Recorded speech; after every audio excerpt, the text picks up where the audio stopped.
Right breaking news చూస్తున్నాము. ప్రముఖ YouTuber Chandu Sai పైన SC/ST కేసు బుక్ అయింది. ఒక అమ్మాయిని ప్రేమించి పెళ్లి చేసుకోకుండా మోసం చేశాడనే ఒక యువతి నగర శివారు ప్రాంతమైన నార్సింగ్లో వెళ్ళి కంప్లైంట్ ఇచ్చింది. కంప్లైంట్ స్వీకరించిన పోలీసులు దర్యాప్తు చేసి చందు సాయిని అదుపులోకి తీసుకున్నారు. ఇక చందు సాయి పూర్తి పేరు చంద్రశేఖర్ సాయి కిరణ్. ఇక పక్కింటి కుర్రాడు, చందుగాడు పేర్లతో ఆయన రకరకాల వెబ్ సిరీస్లు, సమాజానికి ఉపయోగపడే మెసేజ్లు, ఇలాంటి వీడియోలు చేస్తుండేవారు. ఇక 2 తెలుగు రాష్ట్రాల్లో చందు సాయి ఫేమస్. అలాగే యూట్యూబ్ నుంచి చందు సాయికి ప్రతి నెల 2 కోట్ల రూపాయల ఇన్కమ్ వస్తుందని, అలాగే పెద్ద బంగ్లా, ఒక ఖరీదైన కారు కూడా చందు సాయి కొనుగోలు చేసినట్లుగా తెలుస్తోంది.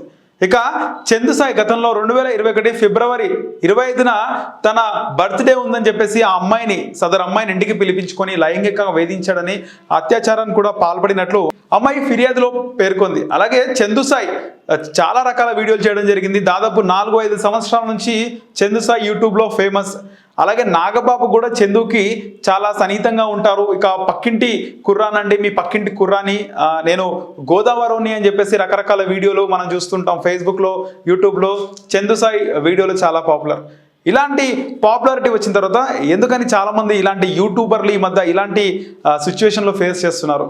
మనం గతంలో చూసాం, చాయ్ బిస్కెట్కి సంబంధించి భార్గవ్ కూడా ఒక అమ్మాయి కేసులో ఒక అమ్మాయిని వేధించడని, అత్యాచారానికి పాల్పడ్డాడని చాలా రకాల కేసులు బుక్ అయ్యి రిమాండ్ కూడా వెళ్ళడం జరిగింది.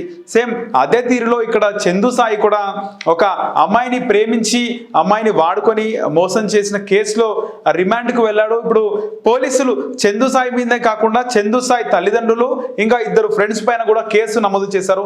ప్రస్తుతం చందు సాయి అయితే పోలీసుల అదుపులో ఉన్నాడు. దీనికి సంబంధించి నార్సింగ్ PS లో ఒక కేసు కూడా రిజిస్టర్ అయింది.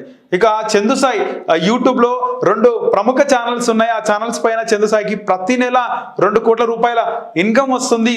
అలాగే చందు సాయి కోట్ల రూపాయలతో ఒక పెద్ద బంగ్లా, అలాగే ఖరీదైన కారు కూడా కొనుగోలు చేసినట్లు తెలుస్తుంది. ఇంతకీ చందు సాయి ఆ అమ్మాయిని ప్రేమించాడా లేదా అనేది ఇంకా తెలియాల్సి ఉంది. కానీ వాస్తవానికి 2 సంవత్సరాల క్రితం 2021 ఫిబ్రవరి 25న చందు సాయి పుట్టినరోజు సందర్భంగా ఆ అమ్మాయిని ఇంటికి పిలిపించుకొని బర్త్డే వేడుకల తర్వాత అమ్మాయి పైన అత్యాచారానికి పాల్పడినట్లు కూడా అమ్మాయి ఫిర్యాదులో పేర్కొంది.